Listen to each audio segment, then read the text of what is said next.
Hundreds of movies were released in 2011, but only 5 can make the cut. It's time for our list of the 5 best movies of 2011. Why don't you start us off, Amy? Okay, my number 5 has got to be Harry Potter and the Deathly Hallows Part 2. Terrific conclusion to a marvelous series, utterly satisfying on every level. I say that as a fangirl and as a movie buff.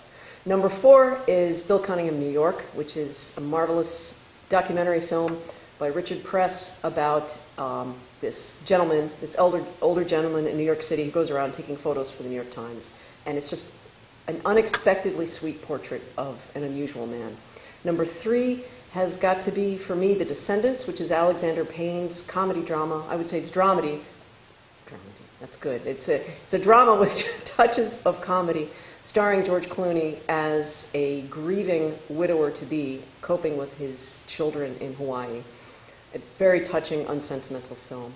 Number 2 is Midnight in Paris, which is Woody Allen's latest, which is a magical tour through 1920s Paris by way of Owen Wilson as a contemporary young man who's in love with the era. And number 1, beyond doubt, is The Artist, which is Michel Hazanavicius's beautiful black and white, near-silent ode to classic film. Wow, good list there. I liked Midnight in Paris a lot. I didn't have it in my top 10 list, but I really enjoyed it. And Harry Potter was also good. Yeah. Are we ready for your list, Jim? I guess we're ready. All right, we ready? Drum roll, please, for Jim's top 5 list. My number 5 movie is Cedar Rapids. I think if Frank Capra were making a movie for the modern-day hangover crowd, you'd get something pretty much like this. This was a really funny, unexpected movie that dealt with the pressures and stresses that real working people have to deal with, and also human relationships. And it's quirky, it's unexpected, a lot raunchier than I was expecting anything out of Fox Searchlight to be. Really worth seeing. My number 4 movie is David Fincher's remake, and yes, it is a remake, of The Girl with the Dragon Tattoo. This is a edgy contemporary crime drama, also a very intense contemporary drama. My 3rd movie is The Help. This is a really gorgeous drama, and if anything proves that Hollywood can make a good movie out of a good book, this is it. It's worth seeing for the acting alone, but it's also a very, very riveting story dealing with the still touchy issue of racism in America. My number 2 movie is Harry Potter and the Deathly Hallows Part 2. This is a really worthwhile finale to a Cadillac movie series. The Academy of Motion Pictures has pretty much ignored Harry Potter from the first movie on, despite the amount of money it's made, despite the fact that an entire generation of children has literally grown up on these movies, and despite the fact that this has got all of these movies have some of the best actors in the world in them.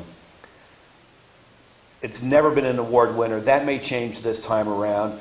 Number 1, I agree with Amy, The Artist. I don't think there's anything close for Best Movie of the Year. This is a no-frills movie where the gimmick is no gimmick. This is a silent black and white movie that proves that you can make a movie with actors, their faces, with the images. Film did not start off as a dialogue-driven medium. There are a few title cards put up here and there in this movie when you absolutely have got to know the exact words the actors are saying, and you'd be surprised how seldom that is. This is a beautifully made movie. It's a homage to movies themselves.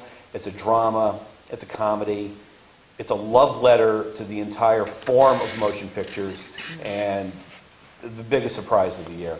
If this movie gets seen by a lot of people, I couldn't be happier, and frankly, I think they ought to be heaving Oscars at it. Wow. Wow, so The Artist, agree with both of you. Yes. I like The Help a lot, too. I didn't put it in my top 5, but it's definitely in my top 10. Great performances. You guys both like Harry Potter as well. How could I leave it off? Right. All right, we ready? Here we go. My top 5 list of the year. Number 5 is George Clooney's The Descendants. I think it is just such a powerful movie, great storytelling, and George Clooney deserves a Best Actor Oscar. Number 4 is Arthur Christmas, a touching animated movie about the holidays and Santa Claus, but has a lot of depth to it. Number 3 is Winnie the Pooh, another animated movie that's really sweet and is not just for kids. Adults will love this as well. Put a smile on my face the entire time. Number 2 on my list of the best movies of the year is Buck, A great documentary about a modern-day cowboy who works with horses and their trainers. Brutally honest, also very powerful. Great work in that movie. And now, the #1 best movie of the year.